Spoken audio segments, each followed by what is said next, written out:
Success doesn't happen by luck.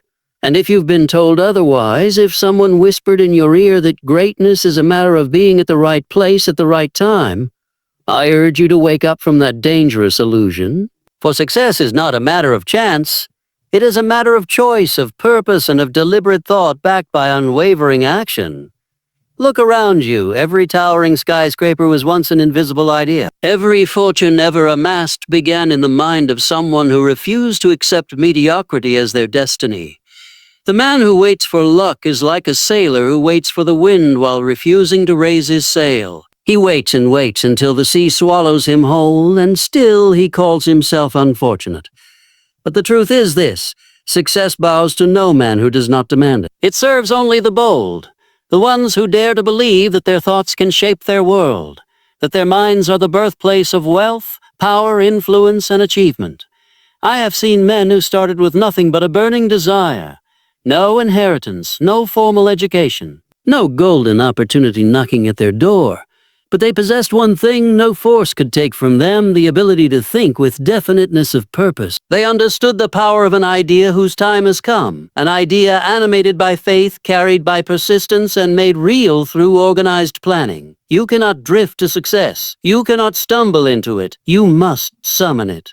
With all the intensity of your spirit, you must call it forth as though your life depends on it, because it does.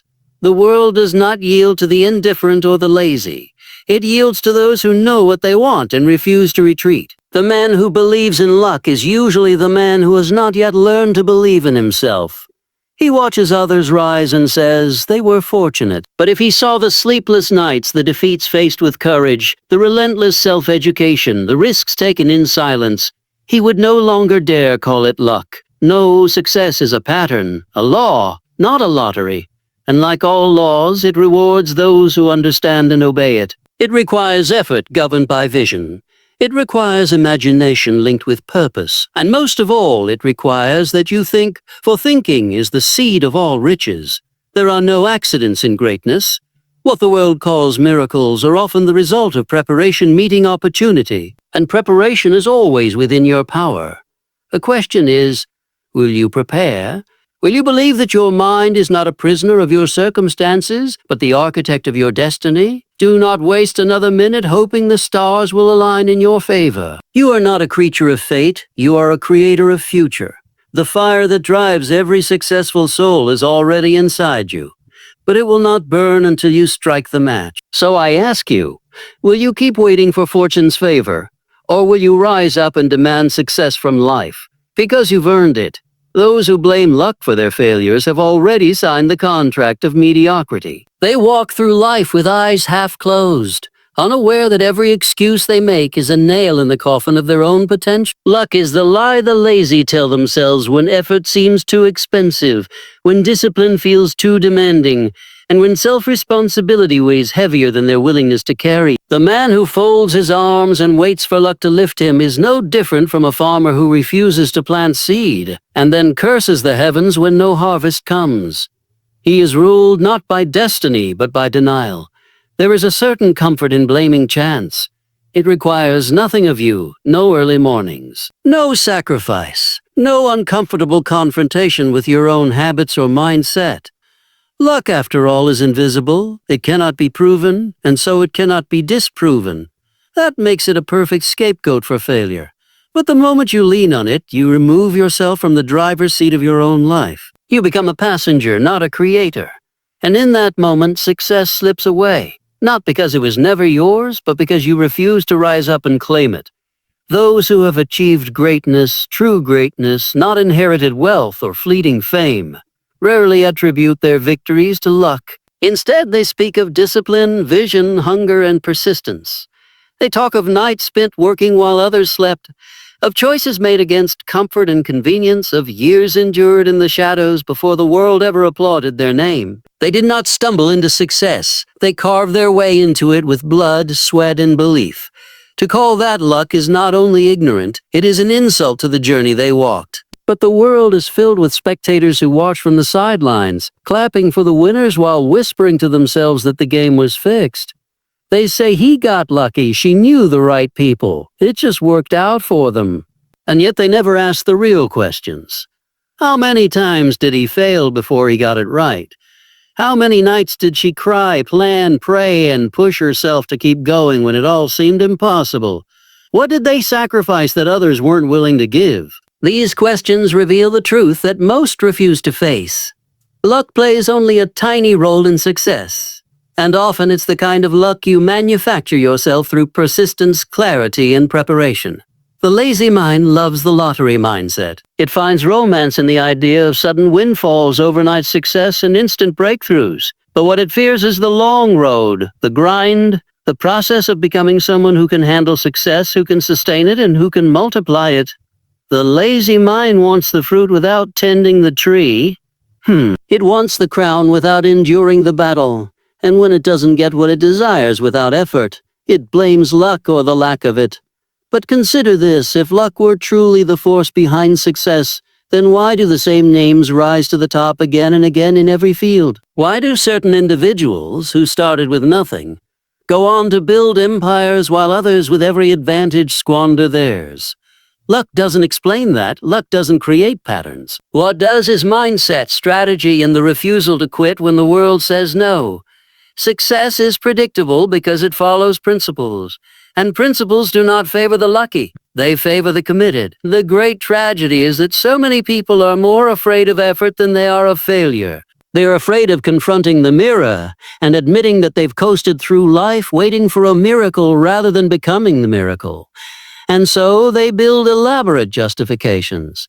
They say the world is unfair, that only the rich get richer, that the doors are closed to people like them. But behind these statements is fear. Fear of responsibility, fear of rejection, fear of trying and still failing. And it is easier to say he got lucky than to ask, what am I not doing?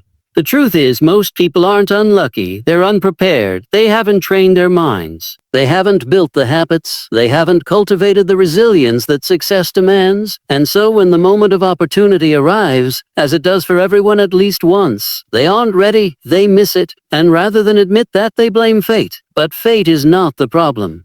Readiness is. Because when you are ready, when your mind is sharp and your spirit is hungry, opportunity doesn't need to knock. You go out and find it. And you recognize it because you've prepared for it. In every man lies a power greater than circumstance, greater than genetics, greater than the so-called luck of birth. It is the power to think independently, to act decisively, to discipline oneself beyond emotion, and to pursue greatness with relentless faith. This power is universal, but it is rarely used, because using it means you can no longer hide behind excuses. It means your failures are your own, and so are your successes. That kind of responsibility is terrifying to the average person. But it is the foundation of greatness. Every monument of success the world has ever seen began not with money, not with luck, and not with privilege. It began as a thought. A single idea, fragile and formless, took root in the fertile ground of a determined mind and demanded to become real. Before there was steel, there was imagination. Before there was progress, there was vision. Before there was wealth, there was a burning desire to create something more than what currently existed. Success, in its purest form, is the child of thought. It is born in silence, in solitude, when a man or woman dares to believe that what is in their mind can become greater than what is in their hands. Most people live as prisoners of circumstance, waiting for external conditions to change while ignoring the infinite power of their internal world. They watch others build businesses, write books, launch movements, and change nations, all while whispering to themselves that such greatness must be reserved for the chosen few. But they miss the deeper truth. Those chosen few were not selected by fate, they selected themselves. They began with nothing but an idea, and that idea, nurtured with faith, strengthened by action, and refined through persistence, became the vehicle that carried them into success. If you strip away the wealth, the titles, the connections, and the accolades, what you find at the root of every success story is a single, powerful thought, a decision to act on a vision when nothing yet existed to prove it would work. This is the invisible work of success, the inner creation that must take place before the outer manifestation can appear. To the untrained eye, it looks like luck, but those who understand the laws of the mind know that the thought always precedes the thing. A building is first constructed in the mind of the architect. A novel is first written in the imagination of the author. A fortune is first calculated in the blueprint of a dreamer who believes he can see what others cannot. The physical world is merely the echo of the mental world. It follows behind, never ahead. To master your thoughts is to master your future. But most people never learn to think with purpose. They let their minds drift like leaves in the wind, blown about by fear, doubt, distraction, and the noise of the world. They react to life rather than design it. Their thoughts are random, weak, and contradictory, so their lives reflect the same chaos. They wake up each day with no definite purpose. No specific aim, no mental picture of where they are going, and then they wonder why they feel lost. They consume ideas rather than create them. They escape into entertainment instead of facing the discipline of thought. They crave success without ever forming a clear image of what that success even looks like. And in that state, they are powerless. Great thinkers throughout history have known that the mind is the workshop of all transformation. They understood that the most valuable work a man can do is the work he does in silence, in stillness, where no one can see, in the sacred space between imagination and belief. The mind is the seedbed of every dream, every breakthrough, every innovation, and like any field, it produces whatever is planted in it, whether weeds or wheat, despair or destiny. The man who plants thoughts of limitation will harvest a life of frustration. The man who plants thoughts of abundance and vision will, in time, reap exactly what he believed was possible. The difference between those who achieve and those who remain ordinary is rarely external. It is internal. It lies in the ability to hold a thought with such clarity and intensity that it begins to reorganize one's actions, words, and decisions around it. A powerful thought becomes a magnet. It attracts people, opportunities, ideas, and resources that align with its vibration. But for that to happen, the thought must be definite. It must be nourished. It must be protected from doubt, fear, and the opinions of others. It must become more real in the mind of the thinker than the world around him. Every time you allow yourself to think creatively, intentionally, and without fear, you are engaging in the most essential act of success building. You are shaping the unseen. You are designing the reality that will one day surround you, and when you do it with belief, when you think not as a passive observer but as a creator, you awaken the same force that built empires, discovered cures, launched revolutions, and lifted people from poverty to prosperity. This force is not reserved for a special class of people. It belongs to every person who dares to think with power and purpose. You are never powerless as long as you can think. You may be broke, you may be alone, you may be starting from zero, but if your mind is focused, your vision clear, and your thoughts held with conviction, you are richer than you believe. Because everything the world can give you already exists in potential form within your imagination. You are the artist. The mind is your canvas, and the more skillfully you think, the more beautifully you live. There is a force more powerful than money, more potent than talent, and more enduring than connections. It is definite purpose. A man with a clear purpose becomes unstoppable because he knows where he's going. He is not pulled in 100 directions by the chaos of the world. He is not distracted by trends, peer pressure, or fleeting emotions. He has fixed his gaze on a vision, and everything else becomes secondary. Definite purpose gives shape to desire, structure to ambition, and discipline to daily effort. Without it, even the most gifted individuals remain aimless. They start and stop, drift and delay, jump from one thing to the next, always seeking but never arriving. But when purpose takes hold of a person, they become possessed by clarity, and clarity is the foundation of all power. Most people wander through life without ever defining what they want. They think in vague terms. They say they want success, but they cannot describe it. They say they want wealth, but they have no number in mind. They say they want change, but they never commit to a direction.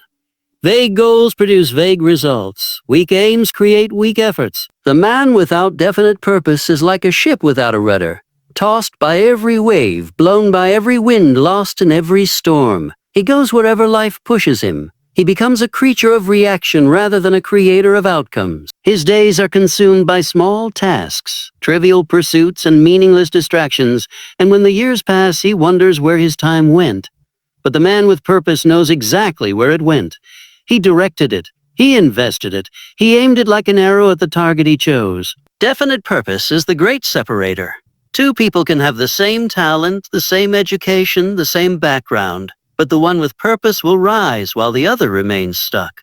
Purpose gives you reason to endure hardship. It gives you the strength to say no to temptations that derail others.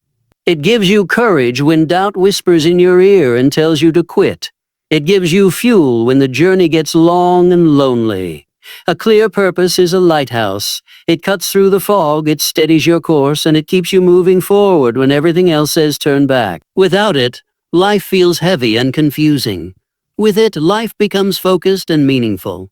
The moment you decide what you truly want, what you're willing to work for, fight for, and even suffer for, you ignite a fire within yourself that cannot be put out. Obstacles that would overwhelm others become stepping stones for you. Setbacks no longer define you. They refine you. Challenges no longer intimidate you. They strengthen you. Because your eyes are fixed on something greater than the pain, greater than the delay, greater than the fear. You are not living to survive. You are living to achieve. You are not existing for comfort. You are moving with intent. Every great achievement in history was born of definite purpose.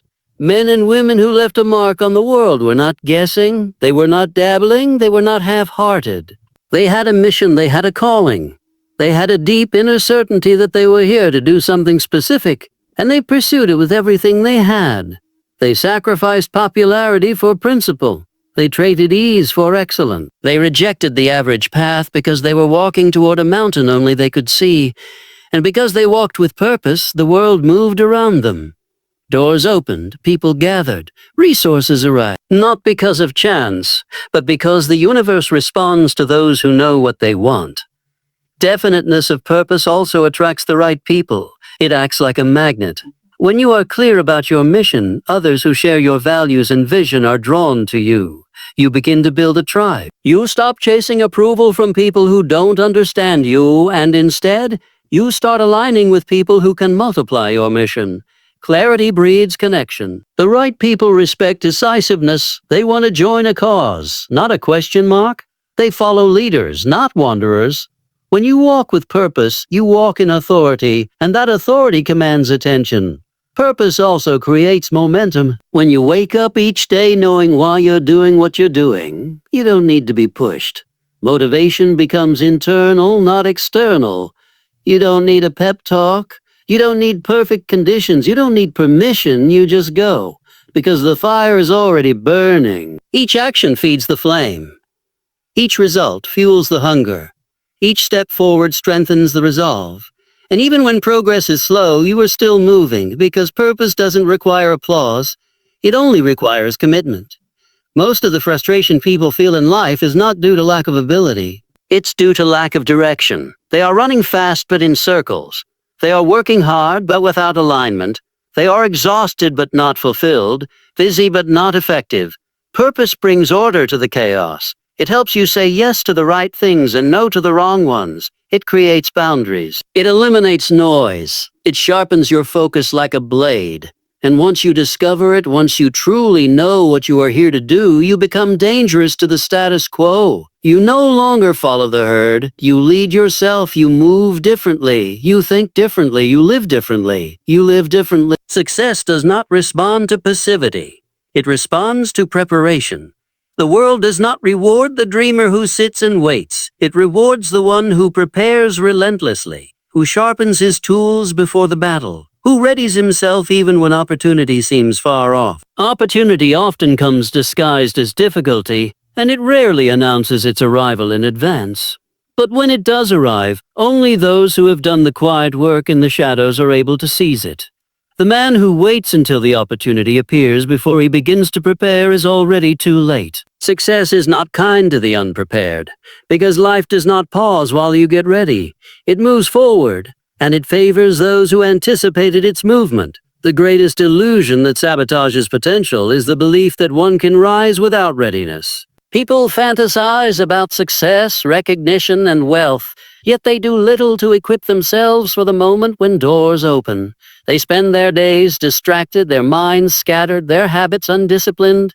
Then, when a window of opportunity appears, they reach for it with empty hands. They miss the moment, not because it wasn't real, but because they weren't ready to meet it. Opportunity is like a train that arrives on its own schedule, and when it comes, you must already be packed, already on the platform, already prepared to jump on. The unprepared man watches it pass, and then calls himself unlucky, never realizing that the fault was never with the train, it was with his timing. Preparation is not glamorous. It is often lonely. It is the quiet hours when no one is watching, the unseen labor that yields no instant applause. It is studying when others are scrolling, practicing when others are playing, sacrificing what is easy in order to build what is necessary. It is not about speed. It is about depth. Preparation sinks your roots deep so that when the wind comes, you do not fall. The man who prepares is building strength for a future only he can see. He understands that when the moment comes, there will be no time to rehearse, no space to panic.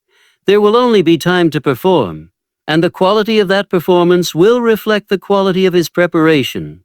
To those who understand this law, preparation becomes a sacred duty. It is not dependent on the presence of opportunity. It is a commitment made in advance, a signal sent to the world that says, I am serious, I am ready, I am coming. And when you prepare, the world begins to take notice, even if silently at first. The right people appear, the right rooms open, the right ideas take shape. You do not control the timing of the opportunity, but you do control your readiness for it. That readiness is what determines whether the moment becomes your breakthrough or someone else's. Preparation builds confidence. When you know you have trained, studied, refined, and grown, you walk into situations with a sense of authority. You are not pretending. You are not hoping. You are not gambling. You are bringing substance to the table. That substance is what sets apart those who win consistently from those who win occasionally. The prepared do not crumble under pressure. They thrive in it because they have already rehearsed every scenario in their minds, already confronted their weaknesses in private, already stretched themselves beyond their limits long before the spotlight found them. Those who wait to feel ready will never be ready. Readiness is not a feeling, it is a result. It comes from the discipline of doing what others won't. It is built in the early mornings and the late nights. It is earned through sacrifice, through repetition, through unwavering focus. Most people want success to visit them, but few are willing to prepare a place for it to stay. They want abundance without structure, achievement without alignment, rewards without responsibility. But the truth remains, what you prepare for is what you receive. If you prepare for excellence, you attract excellence. If you prepare for mediocrity, you will settle for it. The great achievers of every era had one trait in common: obsessive preparation. They didn't just show up, they showed up overprepared. They anticipated every outcome. They mastered the fundamentals. They refused to rely on talent alone. Talent is only potential. Without preparation, talent remains a dormant seed. But when combined with preparation, it becomes a force that is difficult to stop.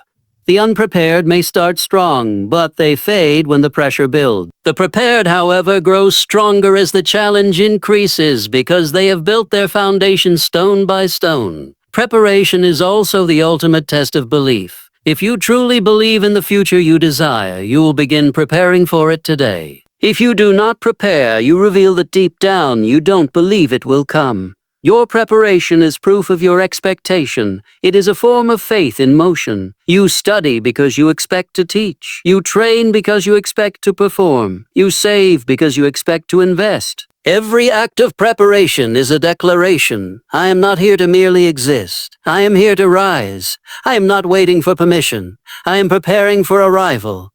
The world responds not to hope but to readiness. You are not a victim of fate. You are a builder of destiny. The narrative that your life is shaped solely by external forces, by the family you were born into, by the country you live in, by the breaks you did or didn't get, is a lie carefully woven to keep you passive. It is a lie that has built a generation of observers instead of creators. A lie that convinces people to sit down and wait for life to improve on its own, but the truth is far more empowering. It is this: you were born with the power to choose, to create, to decide, and to act. And in those choices lie the blueprint of your future. You are not a leaf floating on the winds of chance. You are the architect, the engineer, the builder of what comes next. Every person has the ability to think. That is the first miracle. Thought is the beginning of creation. Before any empire, any movement, any revolution, any invention, there was a thought, held long enough and strong enough to materialize into form. The man who thinks with intention, who directs his thoughts toward a definite end, who disciplines his mind to remain fixed on his vision, he becomes a creator. Not of fantasy, but of reality. But the man who refuses to use this gift, who lets his thoughts run wild with fear, jealousy, self-pity, and doubt, builds a different kind of future. He too is a creator, but he creates a prison instead of a palace. The mind will create, no matter what. You must decide what it creates. The second miracle is will, the ability to act on a thought, to take a dream and move it forward 1 inch, 1 step, 1 decision at a time. This power is universal. It belongs to no race, no class, no region. It is given freely to all. But while all possess it, few use it. Why? Because action requires courage, and courage requires responsibility. The moment you act, you admit that you are responsible for what happens next. And responsibility is heavy for the man who would rather blame others. But the man who understands his creative power embraces responsibility not as a burden, but as a badge of honor. He stops looking at life as something happening to him and begins to shape it with his own hands. Destiny is not a gift, it is a construction. It is built one choice at a time, 1 hour at a time, 1 day at a time. You are building your destiny right now, whether consciously or not. Every decision you make is either moving you closer to your ideal life or further away from it. Every habit you repeat is either strengthening your foundation or weakening it. There are no neutral moves in life. You are always creating, always moving, always shaping. The question is, are you shaping something by design or by default? There are those who will argue that life is unfair, and in many ways it is. People are born into unequal circumstances. Some face greater challenges than others. But challenge is not a cage, it is a calling. The most powerful stories in history are not those of people who had every advantage, but those who rose despite disadvantage.